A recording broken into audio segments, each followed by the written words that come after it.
Israeli सेना के लड़ाकू विमानों ने पिछले कुछ घंटों में गजा पट्टी पर हमास के ठिकानों पर जबरदस्त हवाई हमले किए हैं, जिसमें दावा किया गया है कि इससे हमास को भारी नुकसान पहुंचा है।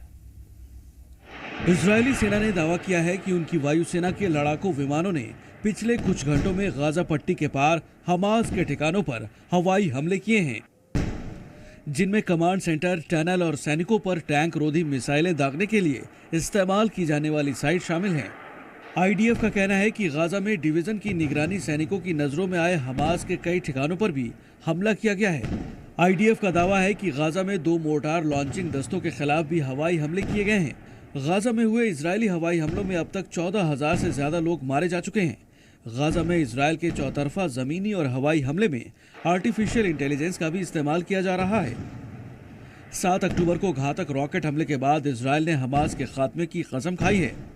इन हमलों में कम से कम 1400 लोग मारे गए थे। हफ्ते भर के युद्ध विराम के दौरान गाजा में हमास ने 100 से ज्यादा बंधकों को रिहा किया, जिनमें से ज्यादातर इजरायली थे।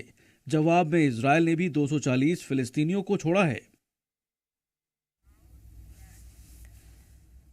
तो एक हफ्ते के युद्ध विराम के बाद एक बार फिर से इजरायल ने हमास पर अटैक करना शुरू कर दिया है, क्योंकि इजरायल का यह कहना है कि हमास ने महिलाओं को नहीं छोड़ा है और इजरायल का यह दावा है कि हमास को खत्म करना है और अपने एक एक बंधक को छुड़ाना है।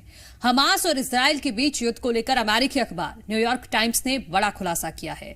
क्या है यह खुलासा, इस रिपोर्ट में देखिए। इजरायल पर 7 अक्टूबर को हुए हमास के हमले को लेकर अमेरिकी अखबार न्यूयॉर्क टाइम्स ने दावा किया है कि इजरायल को 1 साल पहले ही पता चल गया था कि हमास उस पर हमला करने वाला है, लेकिन इजरायल के अधिकारियों ने इस जानकारी को नजरअंदाज कर दिया, जिसकी वजह से 1200 इजरायली लोगों की जान गई। अमेरिकी अखबार न्यूयॉर्क टाइम्स के मुताबिक इजरायल को हमास के हमले का पूरा ब्लूप्रिंट 1 साल पहले ही मिल गया था। इजरायल को ये जानकारी 40 पेज के दस्तावेजों और ईमेल के जरिए मिली थी। इजरायल ने इन दस्तावेजों को जेरिको वॉल का कोड नेम दिया था, जिसमें हमास के इजरायल पर हमले की प्लानिंग की स्ट्रेटेजी लिखी हुई थी। इन दस्तावेजों में इजरायली सेना को लेकर भी अहम जानकारियां थी। इन दस्तावेजों में जैसा जिक्र था, हमास ने ठीक वैसे ही इजरायल पर हमले किए। न्यूयॉर्क टाइम्स के मुताबिक इजरायल के अधिकारियों ने इन जानकारियों को हल्के में लेते हुए अनदेखा कर दिया। उन्हें लगा था कि हमास के पास इतनी ताकत नहीं कि वो इजरायल पर हमला कर सकें। हालांकि इजरायली पीएम बेंजामिन नेतन्याहू ने ये दस्तावेज देखे थे या नहीं, इसकी कोई जानकारी नहीं है।